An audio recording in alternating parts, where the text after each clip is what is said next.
Nazo comprendre que nous n'avons pas encore eu les images et affaire Egola. Voilà pourquoi je vais appeler Tracy en direct. Donc tout ça permettre mon artiste faut bien manager. Ça dépend, c'est une question d'organisation et de professionnalisme.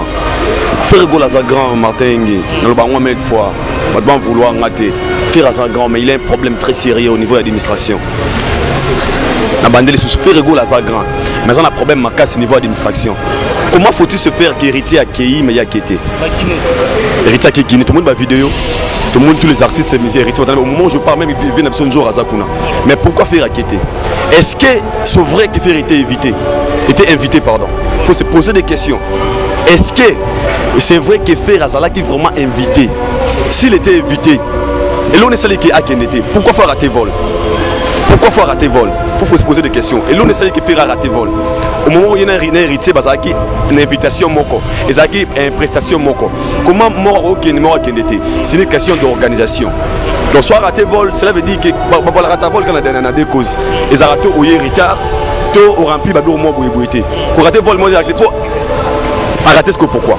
Tout il était en retard, tout il n'était pas prêt, tout il n'était pas au courant, tout il n'avait pas bien préparé son voyage. Vous voyez un peu? Ah tout ça c'est un bazar, ils regrettable. Faire c'est un grand artiste. Il faut vraiment à ça là effort, à faire ça là bas effort il y a qu'au structurer bureau naïe. Tandis aux années awa, auto solana nous, likambango, invitation va passer qui fait Egola. Bonjour Jancy. Quand tu appelles tout nabiso balobi comment avec invitation a été bon artiste azaba marambo belé pas programme belé dans la promotion il y a dynastie. Est-ce que invitation paye il y a Guinness qui comme là qui est parce que nous n'avons pas de preuves jusque là parce que nous avons vu héritier Watanabe na Katia jet na Katia avion je ne sais pas sur qui Ethiopian Tonde nini. Oui bon en fait tant de l'obéla invitation il faut plutôt mon nakayango parce que moi personnellement je n'ai pas vu cette invitation. Que non, héritier n'a fait Egola invité qui bango. Mais moi j'ai même pas vu, n'a moni même pas invitation boyé parce que banda bakendara non ok. C'est tellement ils ont makambu yakati. Il faut tous à la rapper na moi sagesse moko to baneni ni to utiliser maloba na biso parce que c'est la télé Congo elengi et elengi à Congo et la chaîne où ils a suivi. Ba téléspectateurs peu bolan na biso ce sont de gens intelligents au soba taliban. Vous parlez de Ferré, vous parlez de héritier. Est-ce que vous avez de preuves? Oui, héritier, nous l'avons vu. Tout le monde est en avion, il est en train de filmer. Tout le monde est en Guinée. Et puis j'ai même vu héritier Watanabe à Basala qui live. Il y a une chanson, il y a Kalaya Yete, mais il y a parmi les grands na Ferré bazo invitation au tout le monde qui Jibem Piana na Watanabe. Au Bakendaki, tout le monde qui va Vienjora, tout ça, Bazongaki. J'ai bien héritier, on est solo là, ensemble qui ensemble. Mais na moni tour parce que souvent total rappel ba statut à artiste na WhatsApp, total ba statut na bango. Mais c'est que j'ai remarqué tour na moni héritier na avion, azo filmer kaka ba musicien na yé, la team Wata. Mais na monaki Jet Set, il a fait arrêter. Moi-même, je me suis demandé. Il a essayé d'interpréter. Je sais, j'ai oublié le nom, ça viendra. Oh ouais. Non, bien, non, c'est pas la chanson de Ritieza. Franco, j'ai pas eu le temps. Mais pour l'invitation, nous avons vu héritier. Mais pour faire retoyer, que il y a des fois tout le monde a Charlie Prince, tout le monde a Tracy Eleza, tout le monde a Nengeni ba Matarana avion, on a déjà dans l'aéroport. Donc c'est au moins parce que ces amis tous sont ils sont Kobota. Non, ça va. Moi comme ça ils sont et Kobota ils a bénédiction c'est le pas bon sous et Kobota passi. Au moins ça d'abord bino pas c'est côté sur moi stress. Mais eh bien sur Kobota ils a bien parce que ero mona mona no on a essence ko avant mona mona so pour bima passi. Nde wana sko o esala et ça qui donc lobisco na kina esengo. Au moni na yembelinza mais yembelinza mais ce stress ngena qui pas frère Ferry na bini rumba frère Ferry na kabola qui en bongo lobi Tout nabiso balobi comment avec invitation a été bon as artiste as ba marambo belé ba programme belé dans la promotion il y a dynastie. Est-ce que invitation paye il y a Guinness qui est comme elle qui est parce que nous n'avons pas de preuves jusque là parce que nous avons vu héritier Watanabe na Katia jet na Katia avion je sais pas sur qui Ethiopian Tonde nini. Oui bon en fait tant que l'obéla invitation il faut peut-être mon nakayango parce que moi personnellement je n'ai pas vu cette invitation. Nazowara batu que non héritier n'a fait rigolo là-bas invité qui bango. Mais moi j'ai même pas vu na moni même pas invitation boyé parce que banda ba kendara no makamna ngwa kati to mona pété. OK. Siko tellement eza makambu ya kati il photo tous à la rapper na moi sagesse moko to ba neni ni to utiliser maloba na biso parce que c'est la télé Congo elengi et elengi à Congo et la chaîne où ils a suivi ba téléspectateurs peu bolanda biso ce sont de gens intelligents au ba taliban. Vous parlez de Ferré, vous parlez de héritier. Est-ce que vous avez de preuves? Oui, héritier nous l'avons vu. Tout le monde est en avion, il est en train de filmer. Tout le monde est en Guinée.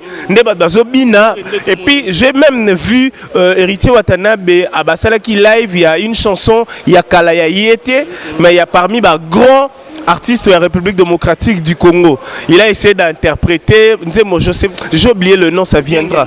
Oh, ouais. Non, non, c'est pas la chanson de Ritieza. Franco, j'ai pas eu le temps. Mais pour l'invitation, nous avons vu héritier. Mais pour faire etoyebi que il y a des fois tout le monde a Charlie Prince, tout le monde a Tracy Eleza, tout le monde a Nengeni ba matarana avion, on a déjà dans l'aéroport. Donc c'est un peu ça. Voilà, merci Jancy Aïdor. Tu de galon respect. Voilà, Aïdor. Ouais. Madengue kala Pembega c'est Pembezo Bax. Ya Pembe. Aïdor tozo solo là non nous. Faire égol en héritier Watanabe bazwa qui invitation à Guinée pour babeta. Ça peut partir to natika. Problème te yo kendeno déjà to silisi. Yo déjà peseli. Et puis affectueusement, je vais saluer Aïdor beaucoup. C'est un grand chevalier de mon pays, la République démocratique du Congo. WhatsApp man, WhatsApp man, WhatsApp man. Donc, ouais, merci Aïdor. Invitation, to solo la pena, to solo la. Guinée, to monaki.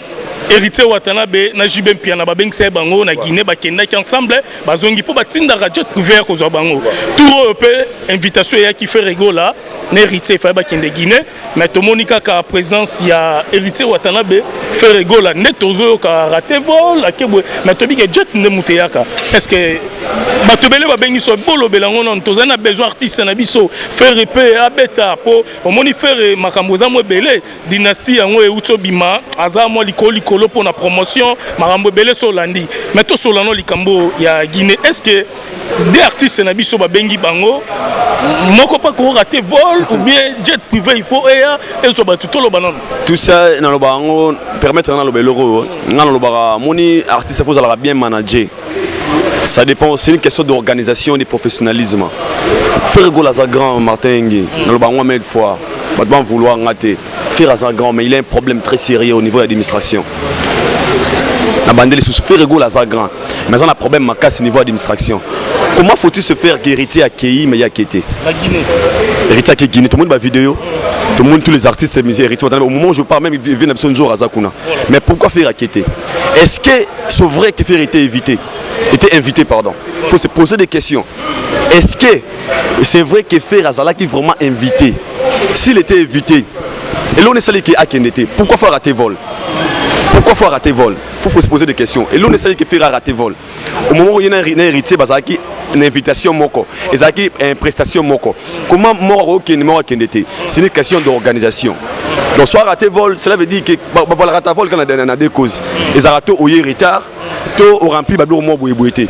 Pour rater vol, moi j'ai raté ce que pourquoi? Tout il était en retard. Tout il n'était pas prêt, tout il n'était pas au courant, tout il n'avait pas bien préparé son voyage. Vous voyez un peu? Ah, tout ça c'est un bazar, regrettable. Faire c'est un grand artiste. Il faut vraiment à ça effort, à ça là effort il y a qu'au structurer